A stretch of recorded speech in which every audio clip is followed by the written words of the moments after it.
Caribbean समंदर के दरमियान एक खानदान अपनी याट पर छुट्टियां मना रहा होता है। माँ जूलिया तैरने के लिए पानी में छलांग लगा देती है। कुछ देर आराम करते हुए उसे एक अजीब सा एहसास होता है, मगर चूंकि आसपास कुछ नजर नहीं आता, इसलिए वो समझती है कि शायद वो हम होगा। चंद सेकंड बाद वही अजीब एहसास दोबारा होता है। इस बार भी कुछ दिखाई नहीं देता, लेकिन अब वो घबरा जाती है और याट की तरफ तैरना शुरू कर देती है। अचानक कोई उसकी टांग खींचने लगता है और वो जोर जोर से मदद के लिए चीखने लगती है।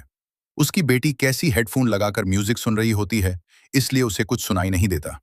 शौहर टॉम और बेटा बीन मछली पकड़ने में मसरूफ होते हैं। जूलिया पानी की सतह पर रहने की कोशिश करती है, मगर मुंह में पानी चले जाने की वजह से चीखना मुश्किल हो जाता है। कुछ देर बाद टॉम को एहसास होता है कि काफी देर से उसने जूलिया को नहीं देखा। वो याट पर उसे ढूंढता है और फिर अपनी बीवी को खतरे में देख लेता है। वो बच्चों को बुलाता है, याट उस तरफ ले जाता है और खुद पानी में कूद जाता है। जल्दी से जूलिया तक पहुंचकर उसे संभालता है और याट की तरफ तैरता है। बच्चे दोनों को ऊपर खींच लेते हैं। खानदान जूलिया को संभालता है, मगर जूलिया खुद को तसल्ली देती है कि शायद ये सब लहरों की वजह से हुआ होगा। रात को सब मिलकर बीन की सालगिरह मनाते हैं। केसी को उसके बॉयफ्रेंड की कॉल आती है, तो वो लैपटॉप लेकर बाहर चली जाती है। वीडियो कॉल में उसका बॉयफ्रेंड दिखाता है कि शहर के ऊपर बड़े बड़े सियाह बादल छा गए हैं। अचानक कॉल ग्लिच होकर फ्रीज हो जाती है। कैसी ये बात खानदान को बताने आती है, मगर टॉम कहता है कि शायद जमीन से दूर होने की वजह से सिग्नल कमजोर है। इसी वक्त सबको एक आवाज सुनाई देती है। वो बाहर जाकर देखते हैं कि व्हील मछलियों का एक होल गुजर रहा है। टॉम समझाता है कि व्हील मछलियां जमीन के मैग्नेटिक फील्ड को फॉलो करती हैं, मगर तूफान के वक्त वो कंफ्यूज हो जाती हैं। अचानक याट जोर से हिलती है और बीन गिर जाता है। टॉम को फिक्र होती है कि कहीं याट को नुकसान तो नहीं पहुंचा, इसलिए वो गोता लगाकर नीचे चेक करने चला जाता है। कुछ देर बाद वो वापस आता है, मगर उसके कंधे पर एक गहरा जख्म होता है। जूलिया फौरन उसका जख्म सी देती है। टॉम बताता है कि पानी के अंदर उसे लगा जैसे उसके पीछे कोई बहुत बड़ा जानवर था, मगर जब उसने मुड़कर देखा तो प्रोपेलर से कट लग गया।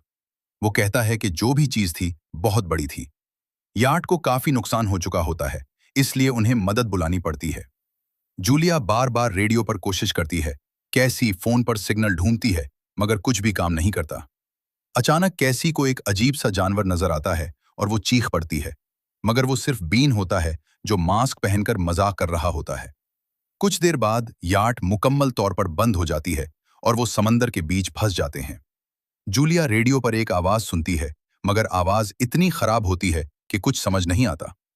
टॉम खानदान को बताता है कि उनके पास सिर्फ 4 दिन का खाना और पानी बचा है और अब उन्हें किसी माहीगीर किश्ती का इंतजार करना होगा। अचानक रेडार पर कुछ डिटेक्ट होता है और आसमान से आग के गोले गिरने लगते हैं।